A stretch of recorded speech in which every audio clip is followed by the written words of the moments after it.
صلح کی باتیں بڑے لوگوں نے کی, اب وہ اسے وڈرا کر رہے ہیں, بیک آؤٹ کر گئے. اب کہتے ہیں صلح نہیں ہو رہی. میں نے پہلے دن کہا تھا کہ کوئی صلح نہیں ہے. ہو کیوں نہیں رہی؟ ہو اس لیے نہیں رہی, بہت سی رکاوٹیں ہیں. کس کی طرف سے؟ اطراف سے, ہر طرف سے.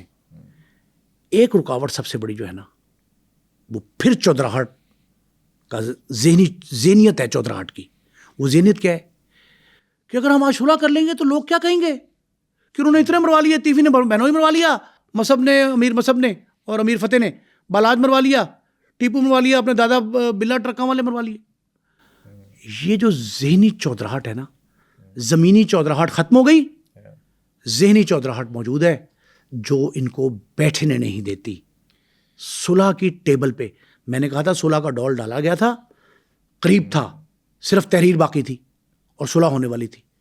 تو یہ ایک اور چودراہٹ آئی, وہ بھی ذہنی چودراہٹ تھی کہ یہ آپ کو صلح کے بہکاوے میں بلا کے مروا دیں گے. اچھا.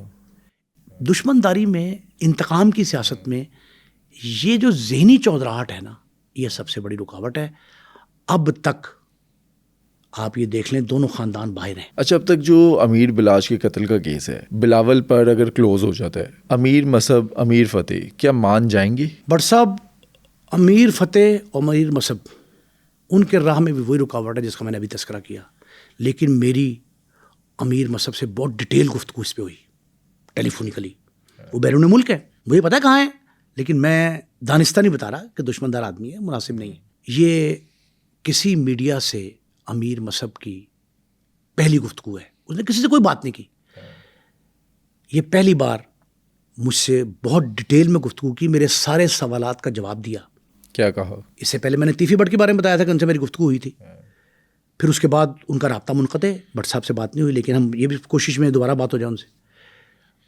امیر مصعب سے جو گفتگو ہوئی اس وقت امیر فتح چھوٹا بھائی ان کے ساتھ تھا. وہاں ایک نشست بھی ہو رہی تھی امیر بالاج کے قتل, جاوید بٹ کے قتل, اوور آل دونوں گروپوں کی دشمنی کے حوالے سے وہ سارے لوگ جمع تھے.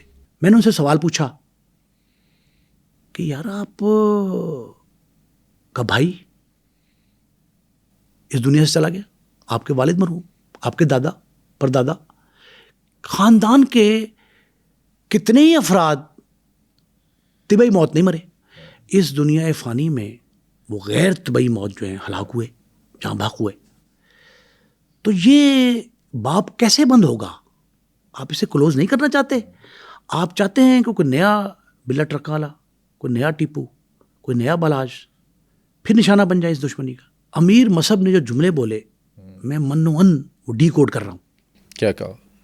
پہلی بات تو اس نے کہی کہ انکل, میں یا میرا بھائی یا میرے خاندان کے دوسرے افراد گینگسٹر نہیں ہیں, ہم شریف لوگ ہیں, پڑھے لکھے ہیں, ہمارا اس دشمنی سے کوئی تعلق نہیں.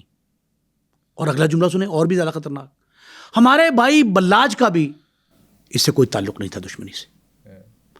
ہم تو امن پسند لوگ ہیں.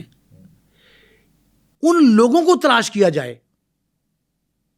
جو, یہ جملہ ان کا, ان لوگوں کو تلاش کیا جائے جو اس کو ہوا دے رہے ہیں. ایک دوسری بات انہیں کہا امیر مصعب نے کہ میں تو نہیں بڑھانا چاہتا, طول دینا چاہتا اس کو. صلح کیوں نہیں کر رہا؟ صلح نہ کرنے کے پیچھے بھی وہی باتیں ہیں کہ جی مجھے میرے خاندان والے, میرے عزیز و قارب, میرے دوست احباب کیا کہیں گے کہ جنہوں نے یا جن کی وجہ سے میرا بھائی قتل ہوا, میرا باپ شہید ہوا, میرا دادا مارا گیا, پردادا کو قتل کیا گیا. وہ لوگ جو ہیں وہ ابھی تک باہر پھر رہے ہیں. میں نے کہا آپ پہ الزام تو پھر جاوید بٹ کے قتل کا بھی ہے. اس نے کہا ہم نے عدالت میں پیش ہو کے جاوید بٹ کے قتل کے حوالے سے کئی بار وضاحت کی ہے. ہمارے دوست ہیں, انکل ہیں جن پہ الزام لگایا گیا, ہم پہ فائر کا کہا گیا کہ ہم نے فائر مارا تھا. ہم فائر ثابت ہو گیا کہ جنہوں نے فائر مارا تھا, شوٹر جو نہر پہ آئے تھے جاوید بٹ کو قتل کرنے, وہ کوئی اور تھے, ہم نہیں تھے, پکڑے گئے وہ. اب میں نے کہا جی کہ آپ کیا سمجھتے ہیں یہ معاملہ حل کیسے ہو سکتا ہے؟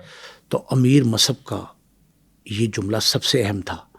نے کہا جی کہ مجھے کوئی اعتراض نہیں، یہ لوگ تیفی بٹ گوگی بٹ عدالتوں میں جائیں، اپنی بے گناہی ثابت کر دیں، ہمیں عدالتوں پہ اعتماد ہے، پاکستان کی جس بھی عدالت میں چاہیں، پاکستان کی عدالت میں یہ اپنی صفائی دیں، عدالت انہیں بے گناہ قرار دے دے تو یہ بے گناہ، اگر گناہ گار قرار دے تو فیس دی لاء قانون کا سامنا کرے، اگر عدالت ان کو جو فیصلہ دے گی ہم اس پہ 100% آمین کہیں گے، اور جو فیصلہ ہوگا اس کے بعد جو کوئی بندہ کہے گا صلح کر لیں، ہم صلح کریں گے۔ میں نے کہا جی کہ وائس ورسا ہے، اگر وہ یہ کہیں تیفی بٹ وغیرہ اس گروہ کی طرف سے یہ بات آئے کہ آپ جاوید بٹ کے قتل کا حساب دیں، کیونکہ میں نے کہا تھا یہ تو ثابت ہو گیا، جنہوں نے جو پکڑے گئے انہوں نے کہا جی ہمیں تو آپ لوگوں نے بھڑکایا تھا۔ میں نے کہا آپ لوگوں کے خاندان پہ الزام ہے۔ اس نے کہا جی کہ ہم عدالتوں میں گئے تھے، اب دوبارہ جانے کو تیار ہیں، ہم اپنی بے گناہی ثابت کریں گے، یہ اپنی ثابت کریں۔ معاملہ ختم ہونے کی صرف ایک ہی سبیل ہے کہ یہ بھی عدالت میں جا کے اپنے آپ کو انوسنٹ ڈکلیئر کریں، بے گناہ قرار دلوائیں، یا گناہ گار ہوں تو فیس کریں، اور ہم بھی یہ کرنے کو تیار ہیں۔ میں نے کہا پہل کون کرے گا؟ میں نے کہا امیر مصعب سے، میں نے کہا بیٹے یہ بتاؤ کہ who would do the first, کون ہے؟ اس نے کہا جی کہ ہم پہل نہیں کریں گے کیونکہ ہمارا بھائی پہلے قتل ہوا ہے، تو یہ پہلے حساب دے، اس کا یہ حساب دے دیں، جا کے عدالت میں بیان دے دیں، یہ سرنڈر کر دیں۔ میں نے کہا جی کہ وہ کیسے آپ سمجھتے ہیں وہ کر دیں گے؟ کہتے ہیں انہوں نے خود کہا تھا کہ ہم عدالتوں میں بے گناہی ثابت کریں۔ کہتے ہیں ان کی اسٹیٹمنٹس آئی تھیں، وی لاگ ہوئے تھے، سوال جواب ہوا تھا، انہوں نے انٹرویو دیے تھے، میڈیا کے انٹرویوز میں انہوں نے یہ کہا تھا کہ ہم عدالتوں میں ثابت کریں گے کہ ہمارا اس قتل سے تعلق نہیں۔ اس نے کہا جی کہ میں نے کہا جی آپ ایک طرف مدعی ہیں، ایک طرف ملزم ہیں،